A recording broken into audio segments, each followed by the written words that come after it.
I'm in New York at Jeter crib, and he got a call from Top Dog, and shout out to Top. Yep, shout out to Top. And he got a call from Top, and was like, yo, I got Kendrick on the phone. He want to do a record with Gunplay, man. You can make that happen. He was like, I got Gunplay right here. He was like, yo, put him on the phone. And he talked to Top real quick, like, yo, I got my artist Kendrick Lamar. Yeah. When I first heard his name, I thought the first thing came to my mind was a basketball player. Okay. Or an R&B singer. Yeah, right. Yeah, definitely. Let's get to this first story, all right? So, Gunplay, Rick Ross's artist, you know, also the same Gunplay, that famous moment when he got basically, y'all know, when he got jumped by 50 Cent and G-Unit and all that shit. Gunplay, you could say, is like Rick Ross's Tony Yago, right? In the sense that Gunplay is always there, always around, and Gunplay has been the most loyal to Rick Ross. But Gunplay is saying that he felt overlooked by Rick Ross and Def Jam, claiming that the lack of backing for his solo career ultimately pushed him back towards street life during an appearance on this podcast. So shout out to the I Say That to Say this podcast. Shout out to the Crib 305. Y'all already know what it is. Let's see what Gunplay had to say. And I know a lot of y'all know Gunplay from cartoons and cereal, but we're gonna talk about that. We're gonna get to that. When it was Ross' turn and we was on the road and we was doing everything, and then when it, you know, everybody was a group effort. When it was Gunplay's turn, it was crickets. You see what I'm saying? So it's like, it was hard for me. What you want me to do? Nobody's, it's like I got hit records. Nobody's giving me a budget. Nobody's doing nothing. So what you want me to fucking do? Hit. What would you like me, what would you like me to do? Do more, give another hit record and do more and never get no money? Or would you, what you want me to see is go back in these streets and go ahead and tap these pockets? Right. Like I have to do. You see what I'm saying? Like this is what I did. This is what I didn't want to do. Right. You see what I'm saying? But since niggas don't understand and niggas want to be, oh, okay, we don't know who Gunplay is.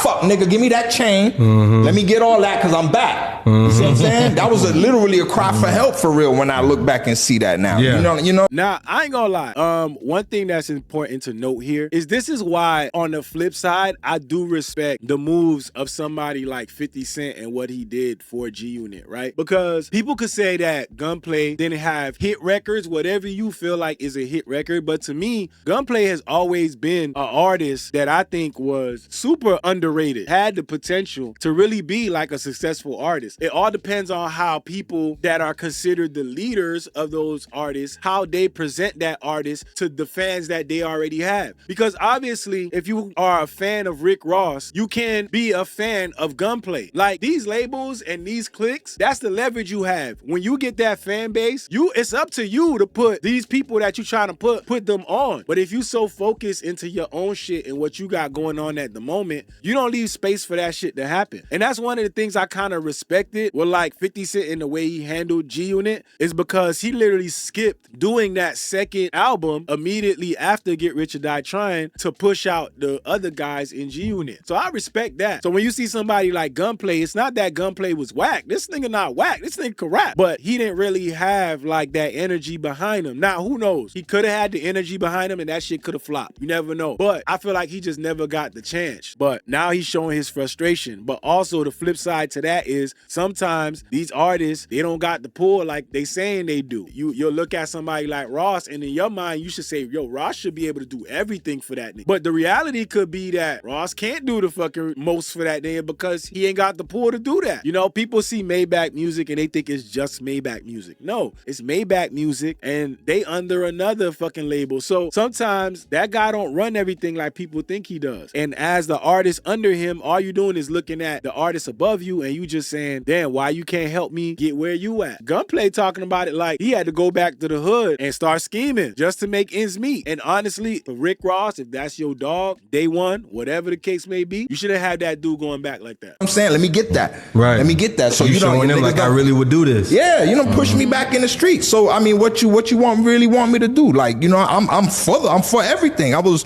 down for the program for over 10, 15 years. And it's my turn. And then nobody lifted a finger, made a phone call or nothing for the old boy.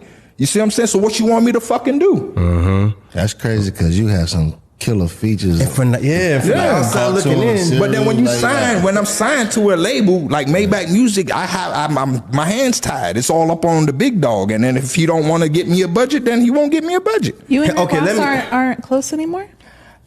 I ain't gonna lie, like, not really. As of lately, nah. I'm, you know what I mean? But, you know. Y'all don't talk at all? Nah. Was there anything that the industry did to you that you've never publicly said out loud? Say that one more time. Was there anything that the industry did to you that you've never actually publicly said out loud? I mean, I could go in. I could guess. They had me motherfucking. They had me selling my publishing. Basically sold my publishing for $50,000. They gave me $25,000 up front. We never did a second Triple C album for me to get the other $25,000, but I still ended up paying back $50,000. What? Yeah. Sony ATV, this is facts. And then my first album that I dropped, Matt Middleton and a bitch named Megan Price that was managing me at the time, they thought I was cooked. Obviously, you know, Rick Ross had to respond to that, of course. Y'all said he was still in a better position than most, and they got lazy and didn't want to put in the work. I could see that too, but if you putting in work constantly, right, and you not getting anywhere, and you watching your boy like just ball out, and you watching other label mates get through their shit, I'm just saying, at some point, you gonna feel some type of way. It's a tough one for Gunplay because Gunplay is like I said, Gunplay not whack, but I saw some people mention that they think Rick Ross may have been jealous and trying to keep Gunplay down at a certain level and didn't want him to be bigger than him. I don't know, man, but I feel like the flip side is also there's a lot of artists that as an artist, you feel like everything you do is fire. And sometimes your shit just not fire. It just be like that. You feel like your shit, everything you do, everything you record, you feel like it's fire. And sometimes, bruh, it just ain't it. You know, it may be fire to you, but it may not be fire to those people that signing the checks. That's saying, okay, they go to budget. So it get like that sometimes. You feel me? Yo, shout out to Pink. What up, Pink? Making an entrance. God damn. What up, Pink? Pink gifted 5 tier 1 subs to the community. Yo, Pink is such a nice person. I told y'all Pink is very nice. One more time for Pink. Pink said, I've been here. My bad. I didn't see you. Usually say something to try to get on my nerves, but you did something nice today. It's Friday. It said, we love Push. Not you letting me slide today. Here go Rick Ross and responding not to laughing it. at Of course, this nigga responded in the pool. God damn it, man. my little bro situation, because I got nothing but love for him, but the situation you talking about, what saying wasn't no budgets or nothing like that, the distributor had done dropped you. They ain't want nothing to do with you. Damn. MMG just ain't give you the bad news. So he said the distributor dropped you. The distributor dropped you and MMG ain't give you the bad news, which is fucked up. Cause why you ain't give your boy the bad news? I'm just saying, that's your boy, man. Listen, that's your boy. That man went to war with the entire G Unit on your behalf. I'm just saying. We told you just keep working, just keep grinding. Don't stop, don't quit. Yeah, that's how it go. When they don't want to spend no money on you, ain't no more budgets. You ain't have a manager, none of that. So they ain't tell you. And I ain't want to break your heart. I want you to keep hustling, nigga. I always say you don't break it from being on top. Wow. I don't know how I really take that, bro. Like, he said, I didn't want to break your heart. I ain't gonna lie, as my homie, bro, you got to tell me, dog. Like, saying you don't want to break my heart, but then letting me continue to do shit out there as if, like, someday, like, miraculously, the distributor gonna start fucking with me. But if you know that shit ain't in the cards for me, why you got me out here looking crazy? Especially if you know that if this shit don't work for me, I'm going back to holding that thing. I'm going back to asking you, like, where the money at? If you know I'm gonna go back to the streets and you supposed to be my boy, how you not gonna tell me and just say, I didn't want to tell you because I didn't want to break your heart? That's crazy. And a very wild thing to say while you backpedaling in an infinity pool with your chain on, and you doing great. And obviously this man told you that he went back to robbing over this shit. Man, listen, this is why they be saying some people that y'all give y'all loyalty to, man, y'all gotta watch this shit, man, because they out here doing great. And you know what? I don't want to put everything on Ross because it could have been things that also Gunplay didn't do. As a man, you got to take responsibility for where you at. You got to take accountability as well, you know? But I don't know. I feel like as your homie, you should tell your homie like, yo, like, distributor not fucking with you. So then at that point, maybe you can help him facilitate another deal somewhere else. I mean, you the biggest boss, right? Help that man facilitate a deal somewhere else that maybe could help him. I think it's fucked up to have him sitting around like that. But hey, I don't know. Rick Ross followed up with that and doubling down by saluting French Montana's work ethic after being blackballed and throws slick shots at Gunplay. Y'all probably could see this too. Y'all ain't never had y'all parents when y'all was coming up be like, damn, why you can't be like such and such? And then meanwhile, such and such, you know that nigga like 100 times worse than you.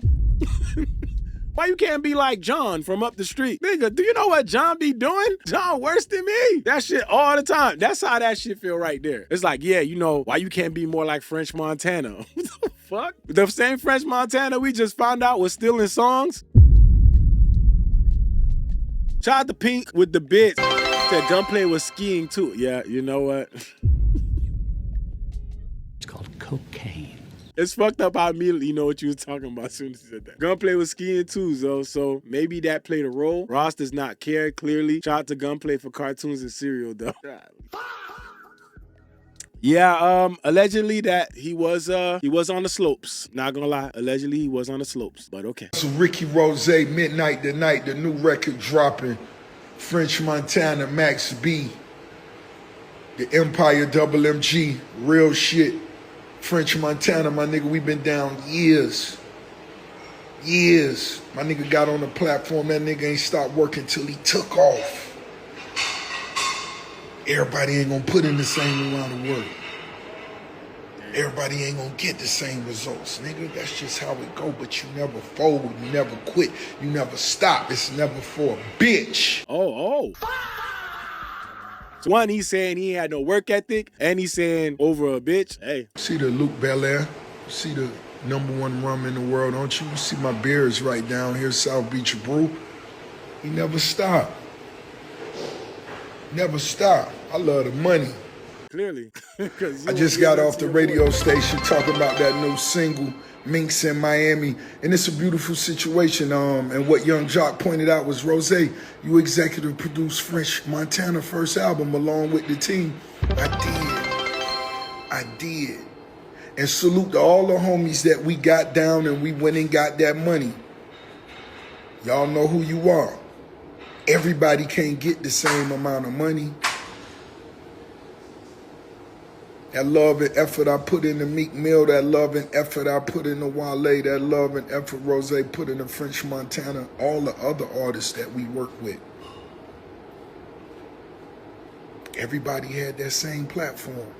Everybody didn't get the same results. Everybody didn't put in the same amount of work. But don't you quit. Don't you give up. Treat yourself. I ain't gonna lie, that's fucked up. I don't know what their relationship is like, but that's fucked up. He took a beating for that man. And then just, flaunting the wealth and saying, why you can't be more like this guy? It's crazy. J. Tom said work ethic and women. Yeah, that'll fuck it up for you. You ain't got no work ethic and you letting the women get in the way? Yeah. It says, side note, whatever happened to the girl who was stiff-arming the fuck out of Ross? Oh, they broke up. They done. They done. That shit wasn't gonna last. They done. Golly, she was gone. But that's the situation between them. But I said that and looked into the situation so we can segue into this side of the situation. Because we all know Gunplay from cartoons and cereal, right? With Kendrick Lamar. So I just wanted to highlight this, right? So he had this interview with Who Gave You a Podcast. Shout out to them. He had this interview with them and he spoke on working with Kendrick Lamar on cartoons and cereal. So I just want to play this so we can see real quick how it came to be. And also, I do want to also around this talk about the idea that Kendrick never puts anybody on. And to me, this is how you organically put people on and not do it based on like, oh, you got to do, I'm doing this for you because I know you're going to do something for me. When this kind of collaboration and putting somebody on like this comes out of the love for the music. And this is the difference between a Kendrick Lamar and a fucking Drake, right? You know, Drake does things for these individuals because he expecting something back. Kendrick Lamar doing this shit for the love of music. Let's check this out and let's see what he got to say on this. The first time I heard Kendrick Lamar was Cartoons and Cereal. Wow. Featuring you. That was early Kendrick, right after Section 80, a little bit before Good Kid, Mad City. Yeah. That's one of the songs that helped really bring Kendrick Lamar kind of out. Like, you know what I'm saying? Yeah. I mean, for real, yeah. I'm from the South. Yeah. So I'm from Nashville. So it hadn't reached Section 80 and stuff. I didn't get that till later. Yeah. Cartoons and Cereal hit my area. I was like, damn, that shit was hard. a smart move from Buddy, boy. That was Were y'all in the studio to get how that come out? Nah, so I was on a run. Yeah, of course. You know what I'm saying? That's when that rolling record died out, and I didn't have whatever. It's old news. But I'm on a run. Armed robbery, assault with a deadly weapon, false all the whole fucking 9 fucking yards again. And I'm in New York at Jeter crib, and he got a call from Top Dog. And shout out to Top. Yep, shout out to Top. And he got a call from Top and was like, yo, I got Kendrick on the phone. He want to do a record with Gunplay, man. You can make that happen. He was like, I got Gunplay right here. He was like, yo, put him on the phone. And he talked to Top real quick, like, yo, I got my artist Kendrick Lamar. Yeah. When I first heard his name, I thought the first thing came to my mind was a basketball player. Okay. Or an R&B singer. Yeah, right. Yeah, this nigga like, yo, the basketball player want to rap? All right, tell that nigga I'm going to get back to him, man. Golly, man. All these athletes trying to rap now and shit. But, I mean, so far as we going through this shit, what you do realize is that Kendrick, what other reason Kendrick got to holler at Gunplay at this point of his career other than the fact that he's a fan of music and a fan of his music? You feel me? So it's like, this is the thing that I want people to look at when they talk about, oh, Kendrick don't put nobody on. Like, just imagine what this did for Gunplay. But I don't gotta explain it to you. I'll let him explain it to y'all. Really? R&B for sure. That's why I'm like, Kendrick Lamar sounds like a, you know what I mean? R&B nigga, basketball player. I don't know Lamar Odom. I don't know why that nigga. It's just Lamar. Kendrick Perkins. There's a lot of basketball going on in fucking R&B, whatever. So, I'm like, he like, yo, what's up? I'm like, what's up, bro? He like, man, I fuck with you, Gunplay, man. Like, he started naming records, and I'm like, oh shit, bro. Like, he like, man, your cadence is crazy. Like, I fuck with that. Like, I was like, oh nah, he a real fan, dog. He really fuck with me, dog. I'm like, all right. Like, all right, bet. And I'm got a whole shitload of shit going on. I'm not worried about no whoever this is, Kendrick Lamar guy. So I'm like, yeah. And then when he got off the phone, Jeter was like, yo, Gun, do the record, bro. Go do the record, bro. The second you get back to Atlanta, bro, do the record, because that's where I was hiding out at. And he like, do the record, bro. Go in, bro. And he told me, Kendrick was like, yeah, man, I got the record for you, man. It's called Cartoons and Cereal. I already know you finna go crazy. It's that deep shit. It's that Bible on the dash type shit. I'm like, oh, it's too easy, brother. That's too easy. I need that. I got tons of pain music right now. I'm going through it. So I do the record, send it back. 2 weeks later, my Twitter goes from black people to white people. Instantly. Overnight. Retweets. Damn. Gunplay the first rapper to body Kendrick on his own shit. What is this? And I'm like, it was a lot. I don't know about all that, but all right. A lot of traction at that time. Y'all niggas is... Why y'all saying that? Right. You know what I'm saying? That's personal. Yeah, dog. So then I'm like, oh, he must be popping or whatever. I'm like, okay, cool, on the West Coast. Yeah. Then I see on World Star, they crown him the king of what, LA or the West Coast? The West Coast, I think that's what I said, huh. Like, what the fuck? Yeah. Who's this guy? Right. Who the hell I was sold with, bro? Yeah. What the fuck? And then that's when I said, oh my, OMFG. Yeah. You know what I'm saying? Then it just went crazy from then. ASAP Rocky reached out, got on Ghetto Symphony. You know what I'm saying? That record. Who else? I did which one? I did I think I did one with Wayne. Beat the Shit. Did one with Wayne around that time. Did Power Circle verse around that time. MMG, that song when Ross was like, yo, everybody do they video, get a videographer and do your video wherever you at and just send it to whoever, you know what I'm saying? So that crib I was at, that was the crib I was on the run at, did it out front. Debated with myself for fucking 3 days, like, should I do it here, should I do it fuck, what if they come through? I'm nervous. Fuck it, dog. Say, fuck it, dog. That's one of the ones, too. Yeah. Hard. You know what I'm saying? Cartoons and Cereal was definitely a hard record. That shows you, like, sometimes putting on an artist don't mean here go this, here go that. Sometimes putting on an artist is literally just a feature. We talking about somebody putting on an artist who got no kind of connection to him at all, just based off of just being a fan of music. This is the difference that we be trying to show people. This is literally the difference. Y'all see somebody like Drake, and everybody's like, yeah, Drake put on this artist by jumping on his record and jumping on that. Like, Kendrick put this man on without the intentions of let me put you on. This is how you work when you enjoy music and you got respect for the craft. You start doing shit that you love, and it don't even come off like a favor, but it ends up being a blessing for somebody else. Those are the most genuine moves that you can make in this game. And to be honest, I bet you Gunplay still to this day respect Kendrick just off of that. You feel me? So somebody like that giving you an opportunity, outside of the person that you signed to, because they could say Rick Ross helped them out by putting them on records, but nigga, that's everybody know you supposed to be on a Rick Ross record. What are the records that you on that nobody is gonna believe that you're on? What are the records that you're on that nobody's gonna expect? Nobody cares that you on a Rick Ross record. You supposed to be there. But it's those outliers that people care about. Those the ones that's really gonna put you on. So it's shit like that that's important. So when you have all these artists always getting on like they label mates records, like you ain't doing nothing but putting shine to yourself, if we being honest. Throw your artists out there. Let your artists go do shit with other people that nobody, make them think out the box. That's what they need to do. But yeah, I like transactional relationships, I guess. So yeah, C&I said all facts. He did it because he liked the artist. And that's the most genuine part of it, because he liked the artist. Not because he was like, oh shit, Gunplay got a little wave down there. Let me jump on that wave and, trying to get into that type of music. No, genuinely like the artist. None of this BS, you gotta be in the video. No, and Dot made a cartoon video too. So, hey.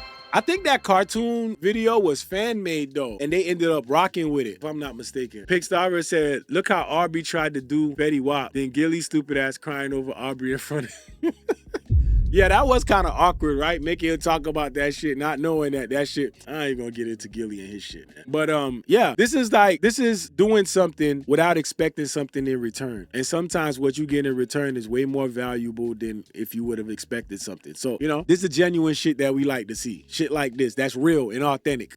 That was a time that I did a lot of records because I felt like this was my last time being free. I might as well go hard and leave y'all with some shit. You know what I'm saying? No doubt. Exactly. Bible on the Dash. I had that beat for like a year and a half before I even touched it. I used to just play it in my... Bible on the Dash is one of those songs that everybody talks about. That's one of his most notable records, so check it out if you haven't. And I would go burn another one to make sure that I still had it, and I always will have it, and I'll play it, and I respected it.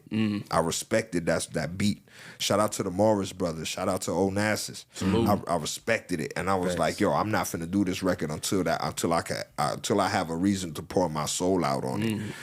And shout out to Gunplay, man. I hate that he got to go through this. You know what I'm saying? It's fucked up. But again, I don't know the full story. I don't know if there's shit he didn't do. I don't know if he, didn't put enough work. I don't know if the story is true about a woman being in the way and the work ethic not being there. And then, also the allegations of, skiing. But whatever the journey is, man, it don't take away the fact that he's still a talented artist and he definitely got a lot more potential. And it's fucked up that Rick Ross just basically is like, you ain't have no work ethic. You couldn't do this. You couldn't do that. You could have helped that boy a little bit more, man. But hey, it is what it is. But also what we learned from this is that Kendrick put people on, man. And just because you don't see Kendrick in the music video dancing with his hand around him, don't mean that he ain't put niggas on. Fun to do bad things. Take off the short nail, take off the dope, take off the broken bag. Take all that good sound, that bullshit off, and what do you